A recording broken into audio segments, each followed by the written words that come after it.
என் நெஞ்சில் குடியிருக்கும்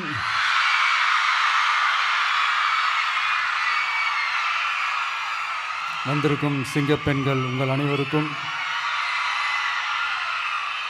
மேடையில் இருக்கும் சிங்கப்பெண்கள் உங்கள் அனைவருக்கும் என்னுடைய மகளிர் தின நல்வாழ்த்துக்கள். Happy women's day.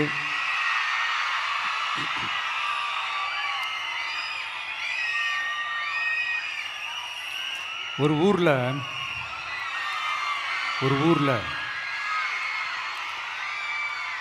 ஒரு பெரிய கோயில் யானை ஒன்று இருந்துச்சான். அது ரொம்ப உஷாரான யானையா, அதை ஏமாற்றவே முடியாதான். அப்படிப்பட்ட அந்த யானையை அந்த ஊரில் இருந்த ஒரு ஜெகஜால கில்லாடி ஒருத்தர் வந்து ரொம்ப ஈஸியாக ஏமாற்றிட்டாராம். எப்படி ஏமாத்தினார் அப்படின்னா, அந்த தேங்காய் மூடிக்குள்ளே இருந்த அந்த தேங்காய்க்கு பதிலாக சுண்ணாம்பை வச்சு அது ஒரு நெஜ தேங்காய் மாதிரி அதை ரெடி பண்ணி அதை யானைக்கிட்ட நீட்டி இருக்கிறார். யானையும் அந்த தும்பிக்கையை வச்சு அதை வாயில் போட்டு சாப்பிட்ருச்சான். பக்கத்தில் இருந்த ஒரு நண்பர் கேட்டாராம், எப்படிப்பா, அது ரொம்ப உஷாரான ஒரு யானையாச்சே, அது எப்படி ஏமாத்தின? நீ சுண்ணாம்பை கொடுத்துட்டா அது தேங்காய்ன்னு நினச்சி சாப்பிட்ருச்சு, எப்படிப்பா பண்ண அப்படின்னு கேட்டதுக்கு, அதெல்லாம் ஒரு தொழில் ரகசியம் ஆயாச்சாங்க, அதுக்கெலாம் ஒரு எக்ஸ்பீரியன்ஸ் வேணும், அதெல்லாம் உனக்கு தெரியாது அப்படின்னு சொல்லி கடந்து போயிட்டாங்க. திருப்பி ரொம்ப நாள் கழித்து அந்த மிஸ்டர் ஜெகஜாலம்ஸும் அந்த ஃப்ரெண்டும் மீட் பண்ணியிருக்காங்க. அப்போ அந்த யானை டாபிக் வந்திருக்குது. அப்போ அந்த ஃப்ரெண்டு கேட்டாராம், பாவம் அந்த யானை அது உஷாரான யானை தான், எப்படி ஏமாந்துச்சுன்னு தெரியல, எனக்கு என்னமோ அது வந்து அன்னைக்கு ஒரே ஒரு தடவை தெரியாமல் ஏமாந்துருக்குமோ அப்படின்னு நான் நினைக்கிறேன் அப்படின்னு அந்த ஃப்ரெண்டு சொன்னான். உடனே, ஓஹோ, அப்போ உனக்கு என்னோட டேலண்ட் மேலே உனக்கு நம்பிக்கை இல்லை அப்படியா, சரி இப்போ பார்க்கலாமா, செகண்ட் டேர்ம் என்ன பண்ணுறான் பார்க்குறியா அப்படின்னு சொல்லிட்டு திருப்பி அந்த யானைக்கிட்ட போய் ஒரு வாழைப்பழம், அந்த உள்ளே இருக்கிற அந்த பழத்தை எடுத்து வெளியில் போட்டுட்டு உள்ளே ஒரு பஞ்சை வச்சு திருப்பி அதே மாதிரி ஒரு நெஜ வாழைப்பழம் மாதிரி அதை ரெடி பண்ணி தெனாவட்டா அந்த யானைக்கிட்ட நீட்டியிருக்காரு. அந்த யானையும் தும்பிக்கையை அப்படியே பக்கத்தில் கொண்டு வந்து அவனை ஒரு சொல்ட்டு அப்படியே தூக்கி போட்டு, அதுக்கப்புறம் என்ன நடந்திருக்குன்னு உங்களுக்கே தெரியும். அந்த அடிபட்டு கிடந்த அந்த மிஸ்டர் ஜெகஜாலம்ஸ் கிட்ட அந்த ஃப்ரெண்டு வந்து காதலை சொன்னானா, யானைக்கு கொஞ்சம் மெமரி பவர் ஜாஸ்தி நினைக்கிறேன் அப்படின்ட்டு. ஸோ இந்த கதையில் அந்த யானை யாருன்னு கேட்டிங்கன்னா நம்ம வாக்காளர்கள். அந்த மிஸ்டர் ஜெகஜாலம்ஸ் யாருன்னு கேட்டிங்கன்னா அது உங்கள் மைண்டுக்கு யாராவது வந்தாங்கன்னா அதுக்கு நிர்வாகம் பொறுப்பு இல்லை ராஜா, அதுக்கு நிர்வாகம் பொறுப்பு இல்லை. சரி, அது யாரா வேணா இருந்துட்டு போட்டோம். ஆனால் இங்கே இருக்கிறது ஒத்த யானை இல்லை, ரெட்டை யானைகள், ரெட்டை போர் யானைகள், என் சிங்க பெண்கள்.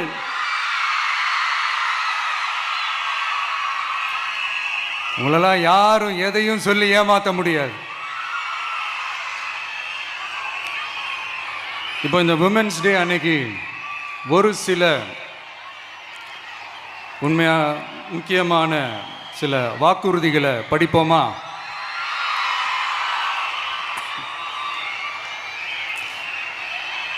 பெண்கள், குழந்தைகள் மற்றும் முதியோர் நலனில் அவர்களின் பாதுகாப்பில் அக்கறை செலுத்துவதே நம் தமிழக வெற்றிக் கழகத்தின் அடிப்படை நிலைப்பாடுகளில் ஒன்று. இதை நம் கட்சியின் முதல் மாநில மாநாட்டிலேயே அறிவித்தோம். அதன்படி அதற்கென தனித்துறை, அதாவது தனி இலாக்கா ஏற்படுத்தப்படும் என்று அறிவிப்பு செய்யப்பட்டது. முதல் மாநில மாநாட்டில் அறிவிக்கப்பட்டது போலவே பெண்கள், குழந்தைகள் மற்றும் முதியோருக்கென தனி இலாக்கா உருவாக்கப்படும். அந்த இலாக்கா எனது நேரடி கட்டுப்பாட்டிலும் கண்காணிப்பிலும் இருக்கும். சமரசமற்ற பெண்கள் பாதுகாப்பை நோக்கி பயணிக்கும் நம் கனவு நனவாவது உறுதி என்பதை நமது தேர்தல் முதல் வாக்குறுதியாக சொல்வதில் பெருமை கொள்கிறோம். இரண்டாவது, மதிப்புமிகு மகளிர் திட்டம். மக்கள் பணத்தை மக்களுக்கே திருப்பி தருவது எப்படி ஓசி என்று கேலிக்கு உள்ளாகும், எப்படி இலவசம் என்று ஏளனமாக பார்க்கப்படும். இப்படி வரையறுக்க எந்த அரசியல் கட்சிக்கும் எந்த அரசியல் தலைவருக்கும் உரிமை இல்லை என்று தமிழக வெற்றிக் கழகம் ஓங்கி உரைக்கிறது. இந்தியாவில் நம்பர் 1 இல்லாத மாநிலங்களில் கூட பெண்களுக்காக மாதம் வழங்கப்படும் தொகை அதிகமாக உள்ளது. ஆனால் நம்பர் 1 மாநிலம் என்று தனக்குத்தானே தம்பாட்டம் அடித்து கொள்ளும் வெற்றி விளம்பர மாடல் திமுக அரசில் மகளிர் உரிமை தொகை என்ற பெயரில் வெறும் 1000 ரூபாய் மட்டுமே வழங்கப்பட்டு வருகிறது. மக்களுக்கு அரசின் சார்பில் வழங்கப்படும் தொகையால் அவர்களின் மளிகை சாமான் வாங்குவது போன்ற முக்கிய செலவுகளில் ஒன்றாவது குறைந்தபட்சமாக வேணும் பூர்த்தியாக வேண்டும். அந்த எண்ணத்தின் அடிப்படையில் யோசித்ததால் நாம் அமைக்கப் போகும் மக்கள் அரசு இனி 60 வயது வரை உள்ள அனைத்து குடும்ப தலைவிகளுக்கும் மாதம் 2500 ரூபாய்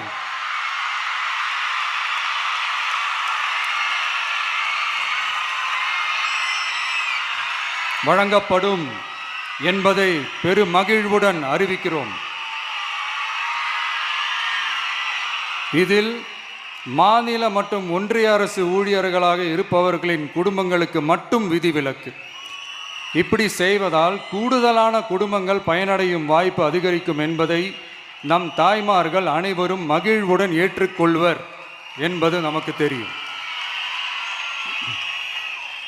அடுத்து, அன்னபூரணி சூப்பர் 6 திட்டம்.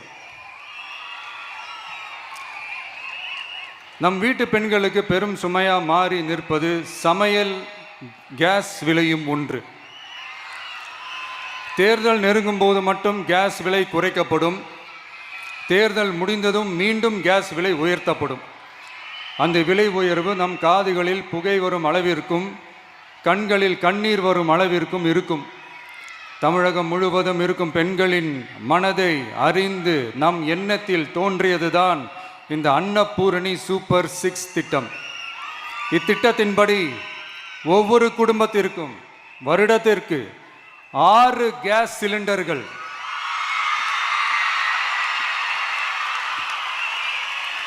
கட்டணமின்றி வழங்கப்படும்.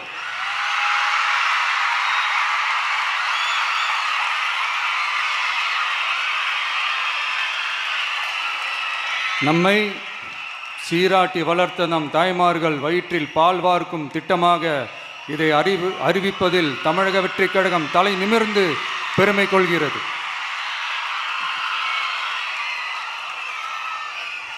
அடுத்து, அண்ணன் சீர்திட்டம்.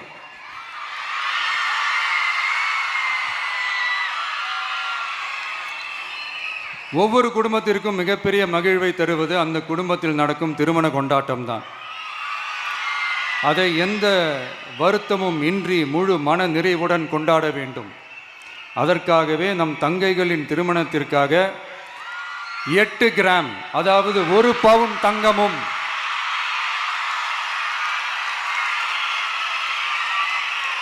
1 பவுன் தங்கமும் தரமான பட்டு சேலையும்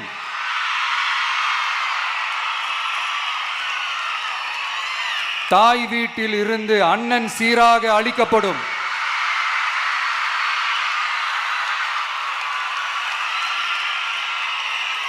இப்படியான அந்த மகிழ்வை பங்கேற்பதில் தமிழக வெற்றிக் கழகமும் நாமும் பெரும் மகிழ்ச்சி அடைவதை தெரிவித்துக் கொள்கிறோம்.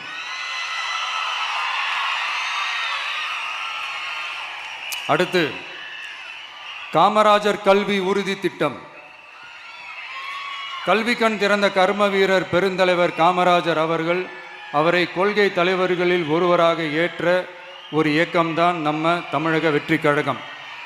நமது கல்வி சார்ந்த கனவுகளில் ஒன்றாக கல்வி இடைநிற்றல் என்பதை இருக்கக்கூடாது என்பதை உறுதி செய்ய வேண்டும். அதற்காகவே உருவாக்கப்பட்டுள்ள திட்டம்தான் காமராஜர் கல்வி உறுதி திட்டம். இடைநிற்றலுக்கான காரணங்களில் ஒன்றாக பொருளாதார குறைபாடும் இருக்கிறது. இதை உணர்ந்ததால் தான் 1ஆம் வகுப்பு முதல் 12ஆம் வகுப்பு வரை எந்த குழந்தையும் கல்வி இடைநிற்றலுக்கு ஆளாகவே கூடாது என்று எண்ணுகிறோம். அந்த எண்ணத்தின்படி நம் விருப்பத்தை நிறைவேற்ற இடைநிற்றலே இல்லாமல் செய்வதற்காக ஒவ்வொரு தாய்க்கும் அல்லது பாதுகாவலருக்கும் ஆண்டுதோறும் 15,000 ரூபாய் பொருளாதார உதவி 15,000 ரூபாய் பொருளாதார உதவி தொகையாக வழங்கப்படும்.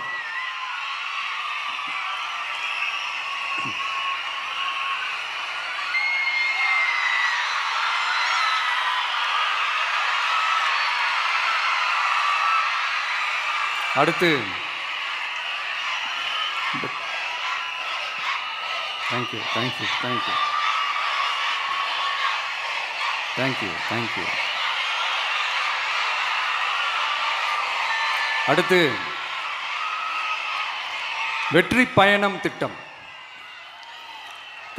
கட்டணமில்லா பேருந்து பயணம் என்று அறிவித்துவிட்டு அது பிங்க் பஸ்ஸில் மட்டும்தான் என்று கட்டுப்பாடு விதித்ததால் பள்ளி கல்லூரி செல்லும் மாணவிகள் முதல் வேலைக்கு செல்லும் பெண்கள் உட்பட குறிப்பிட்ட அந்த ஒரு பேருந்துக்காக காத்திருக்கும் அவல நிலை உள்ளது. எனவே அந்த நிலை மாற வேண்டும். மேலும் குடும்பங்களில் ஏற்படும் சூழலால் அவசர மற்றும் அத்தியாவசிய பயணங்களை மேற்கொள்ள வேண்டிய நிலையும் ஒவ்வொரு பெண்ணுக்கும் ஏற்படும். அது மாதிரியான நேரங்களில் கையில் காசில்லை என்றால் அந்த பயணத்தை கவலையுடன் தவிர்க்க வேண்டிய நிலையும் ஏற்படும். இது போன்ற தர்ம சங்கடமான நிலையை தவிர்ப்பதற்காக அரசு போக்குவரத்தின் அனைத்து பேருந்துகளிலும் பெண்கள் பயணிக்கும் வகையில் உத்தரவிடப்படும்.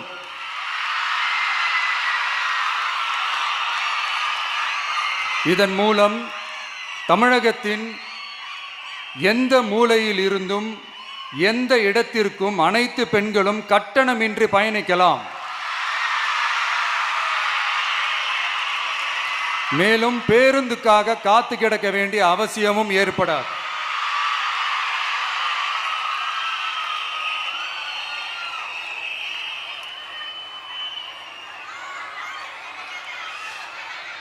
அடுத்தது zero tolerance for crimes against women.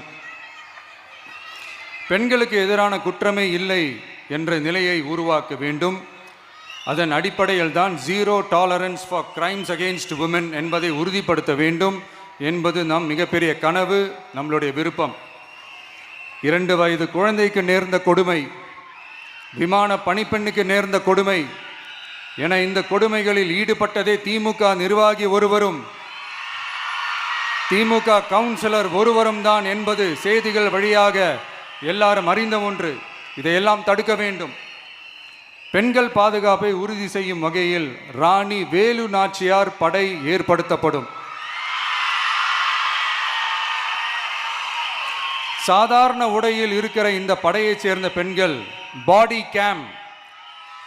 Game உடன் ஆங்காங்கே பாதுகாப்பு பணியில் இருப்பார்கள். இந்த திட்டத்தின் கீழ் மாநிலம் முழுவதும் 500 குழுக்கள் அமைக்கப்பட்டு பெண்கள் பாதுகாப்பு உறுதி செய்யப்படும். பெண்களுக்கு எதிரான குற்ற வழக்குகளை விசாரித்து விரைவாக நீதி வழங்க அஞ்சலை அம்மாள் அதிவிரைவு பெண்கள் நீதிமன்றங்கள் அமைக்கப்படும். இந்த ஃபாஸ்ட் ட்ராக் கோர்ட்டுகளில் பெண்களுக்கு எதிரான கேஸுகள் எதுவும் இனி நிலுவையில் இல்லாத நிலை ஏற்படும். விசாரணையும் முறையாக நடத்தப்பட்டு தீர்ப்பும் விரைவாக வழங்கப்படும். இதுக்கு தான் மகிழா கோர்ட் இருக்குதே அப்படின்ட்டு சில பேர் கூச்சல் போட ஆரம்பிச்சிருவாங்க. ஆனால் இது நம்ம பெண்களுக்காக மட்டுமே.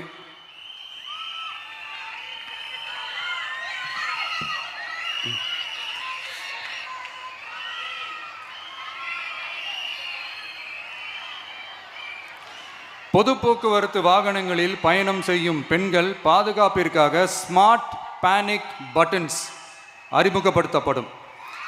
இந்த பட்டன்கள் 24/7 சென்ட்ரலைஸ்ட் கமாண்ட் சென்டர் உடன் இணைக்கப்பட்டதாக இருக்கும். அந்த பட்டன்கள் தனியார் ஷேர் ஆட்டோக்கள் உட்பட அனைத்து பொது போக்குவரத்து வாகனங்களிலும் பொருத்தப்படும்.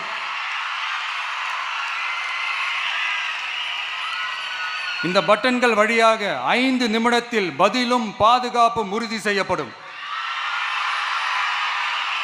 சிசிடிவி கேமராக்களும் விளக்குகளும் வெளிச்சமும் இல்லாத இடங்களே இல்லை என்ற வகையில் 0 டார்க் ஸ்பாட்ஸ் உருவாக்கப்படும். பெண்கள் பாதுகாப்பை 24/7 கண்காணிப்பு செய்ய முடியுமா என்ற கேள்விக்கான பதிலாக state of the art command centres அமைத்து சிசிடிவி நெட்வொர்க்குகளை கண்காணிக்கவும் அவசர நிலைகளை அந்த நேரத்திலேயே கண்காணிக்கவும் அதற்கான விரைவான பதிலை உறுதி செய்யவும் அதிநவீன கட்டளை மையங்களை அமைத்து பெண்கள் பாதுகாப்பு உறுதி செய்யப்படும். அடுத்து, பெண்களுக்கு மிகவும் தேவையான நாட்களில் பொது விநியோகம் நடக்கும் இடங்களான ரேஷன் கடைகள் மற்றும் பள்ளிகள் கல்லூரிகள் மூலம் அனைத்து பெண்களுக்கும் விலையில்லா சானிட்டரி பேட்ஸ்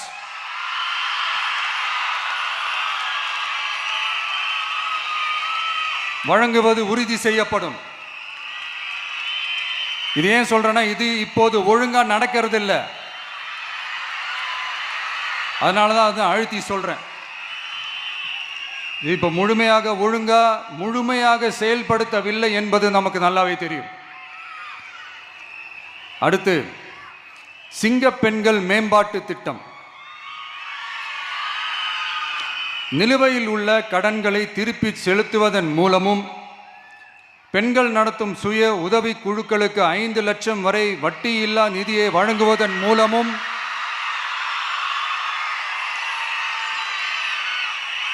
சுய உதவி குழுக்களின் உற்பத்தி திறன் மேம்படுத்தப்படும். சுய உதவி குழுக்களில் இருந்து பதிவு செய்யப்பட்ட MSMEகளாக மாறுபவர்களுக்கு ஆண்டுதோறும் 5 லட்சம் வழங்கப்படும். அதாவது 100% மானியமாகவே வழங்கப்படும். அடுத்து, தாய்மாமன் தங்க மோதிரம் திட்டம்.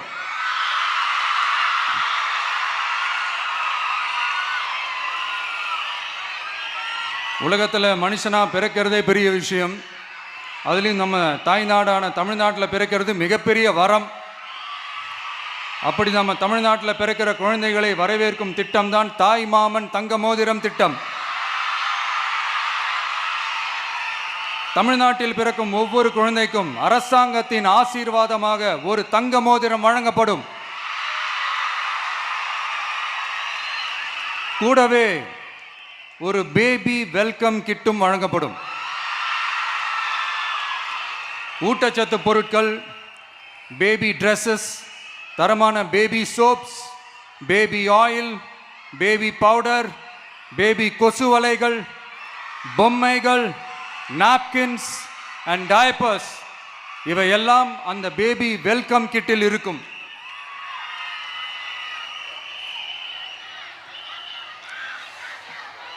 இதெல்லாம் சும்மா சாம்பிள் தான்.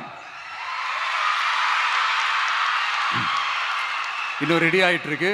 வரப்போகிற நாட்களில் அதை நான் சொல்கிறேன்.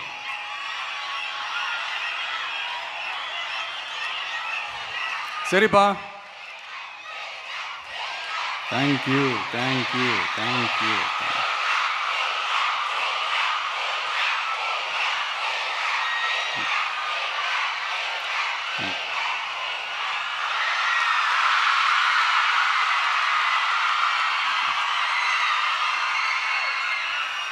சரிப்பா, வாக்குறுதிகள்லாம் கொடுக்குற, உறுதிமொழிகள்லாம் கொடுக்குற, இதெல்லாம் ஓகே தான்.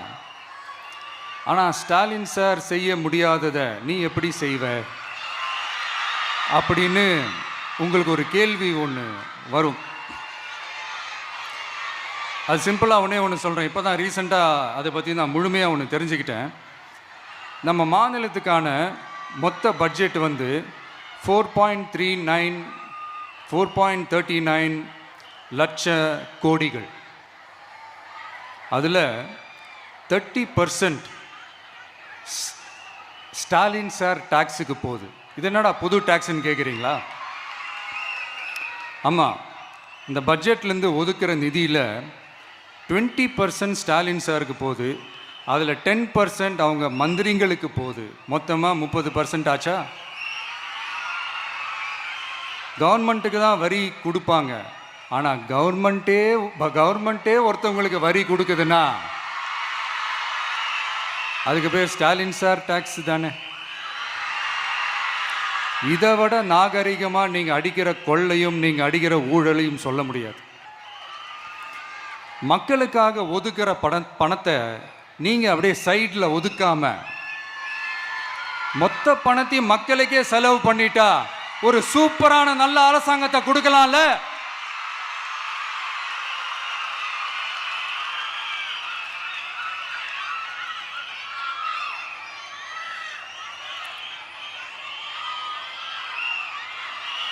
இப்படிலாம் சைடில் ஒதுக்காம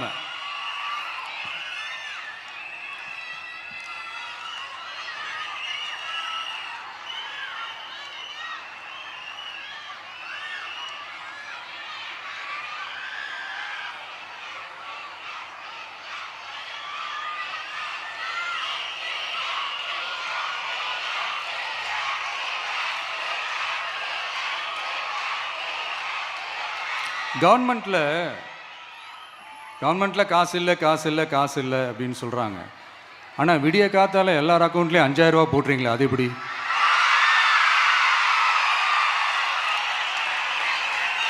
$2000 போடுறீங்க, 3000 போடுறீங்க, 4000 போடுறீங்க, இதெல்லாம் எப்படி? ஸோ கவர்மெண்ட்டில் காசு இருக்குது, பற்றாக்குறை தான் காரணம். அந்த பற்றாக்குறைக்கு காரணம் என்னென்னா இந்த மாதிரி ஸ்டாலின் சார் டாக்ஸ். இதெல்லாம் ஒழிச்சாலே போதும், எல்லாமே தன்னால நல்லாவே நடக்கும்.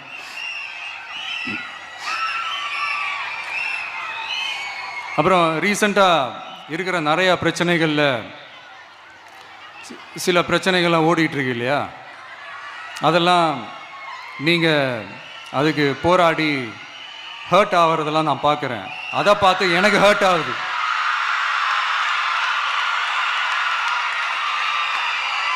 அதெல்லாம் நான் பார்த்துக்கிறேன்.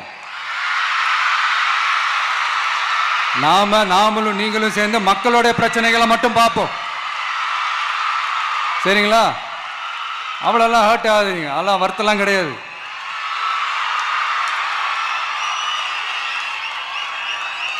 சரியா? கான்ஃபிடென்ட்டா இருங்க, நல்லதே நடக்கும், வெற்றி நிச்சயம். மீண்டும் சந்திக்கும் வரை நன்றி, வணக்கம்.